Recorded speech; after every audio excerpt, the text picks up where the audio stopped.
सुप्रभात बच्चों, प्यारे बच्चों। कल हमने 8वीं कक्षा के पाठ नंबर 1 की सह प्रसंग व्याख्या की थी। उसमें हमने 3 पदों की व्याख्या की थी। आज हम उसके जो बाकी के बचे हुए पद हैं उनकी व्याख्या करेंगे और मुझे आशा है कि आप उसे ध्यान से सुनेंगे और उसे साथ साथ में अपनी नोटबुक में नोट करेंगे। प्यारे बच्चों, आज का जो नंबर 4 का पद है वो इस प्रकार है।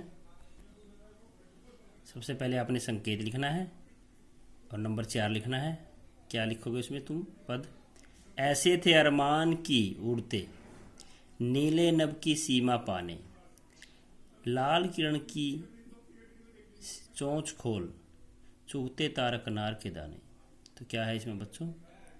ऐसे थे अरमान की उड़ते, नीले नभ की सीमा पाने, लाल किरण सी चोंच खोल, चुगते तारक अनार के दाने। तो इसकी सबसे पहले हम लिखेंगे प्रसंग।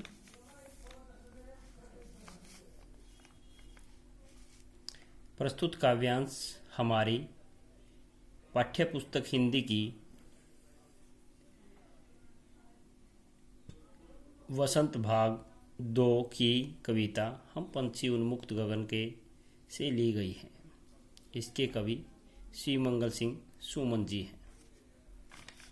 इसकी व्याख्या क्या लिखोगे बच्चों? पक्षी कह रहे हैं कि हमारे मन की इच्छा आसमान में बहुत ऊंचे तक उड़ने की है और आसमान के तारे जो अनार के दानों की तरह चमक रहे हैं उन्हें अपनी लाल चोंच से चुग लेना चाहते हैं।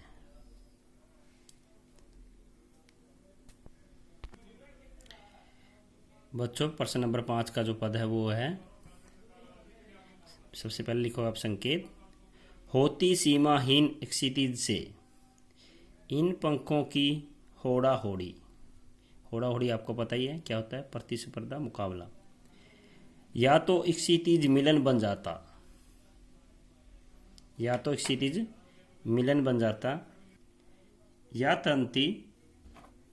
तंती सांसों की डोरी। तो प्यारे बच्चों, इसमें क्या कह रहे हैं कवि? तो सबसे पहले हमने प्रसंग लिखना है। हम प्रसंग बार बार इसलिए लिख रहे हैं ताकि आपको ये प्रसंग याद हो जाए और परीक्षा के टाइम आपको लिखने में कोई दिक्कत ना आए। तो सबसे पहले प्रसंग लिखेंगे हम। संकेत हम लिख चुके हैं। प्रस्तुत काव्यांश हमारी पाठ्य पुस्तक हिंदी की वसंत भाग 2 की कविता हम पंछी उन्मुक्त गगन के से ली गई हैं। इसके कवि श्री मंगल सिंह सुमन जी हैं। तो व्याख्या क्या बनेगी इसके बच्चों? व्याख्या लिखेंगे। पक्षी कह रहे हैं कि अगर हमें आज़ाद कर दिया जाए तो हम एक दूसरे से आगे निकलने का मुकाबला करते, हमारे पंखों की प्रतिस्पर्धा करते। ये लाइन भी लिख सकते हो। इस मुकाबले में हमें या तो हमें कोई सीमा मिल जाती, क्षितिज मिलन, क्षितिज मतलब जहाँ पे धरती आसमान मिलता है उसको बोलते हैं क्षितिज। या तो हम वो जगह मिल जाती जहाँ पे धरती और आसमान मिलते हैं, क्षितिज। या हमारे पंखों का अच्छा मुकाबला हो जाता है, या हमारे पंखों का अच्छी प्रतिस्पर्धा हो जाती, उड़ने की हमारी आसमान के साथ प्रतिस्पर्धा हो जाती। ये कह रहे हैं पक्षी।